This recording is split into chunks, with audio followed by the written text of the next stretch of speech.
Hello বন্ধুরা, আমার নতুন আরেকটি ব্লগে আপনাদের স্বাগতম। দিনটি ছিল শুক্রবার, আর শুক্রবার আসলে আমরা পরিবারের সবাই অপেক্ষা করি সবাই মিলে কোথাও না কোথাও ঘুরতে যাব। আসলে ঘুরতে গেলে এমনিতেই মনটা ভালো হয়ে যায়। এই তো ওর বাবা অনেক দিন থেকে বলছিল এবার বাড়ি গেলে তোমাদেরকে একটু ঘুরতে নিয়ে যাব একটা নতুন জায়গায়। তারপর আমরা চলে গেলাম সেদিন ঘুরতে সেই নতুন জায়গাটিতে।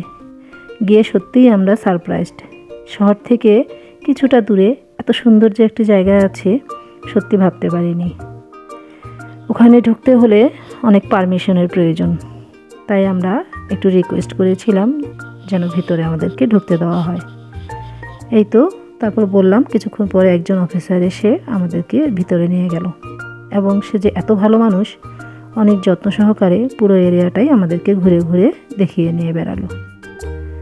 দেখুন কত সুন্দর জায়গা। ওখানে আবার সুন্দর সুন্দর ভিলাও আছে, চাইলে বাহির থেকে কেউ এসে সেগুলো আবার ভাড়া নিয়েও থাকতে পারে, আর গেস্ট রুম তো আছেই। এই তো আমরা ঘুরছি আর মাঝে মাঝে একটু করে ফটোশ্যুট করছি, তারপর ছোট ছোট ভিডিও নিলাম অনেকগুলো। খুব ভালো কেটে যাচ্ছিল সেই বিকালটা।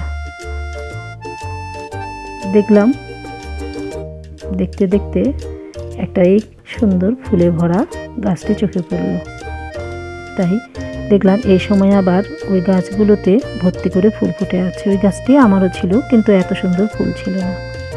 তো বন্ধুরা, জায়গাটির নাম যদি আপনাদের কারো জানা থাকে অবশ্যই কমেন্টে জানাবেন, আর আপনারা চাইলে সবাই ঘুরতে আসতে পারেন। তো দেখতে দেখতে আমাদের ঘোরাঘুরির সময় কেটে গেল। ধন্যবাদ বন্ধুরা, ভালো থাকবেন।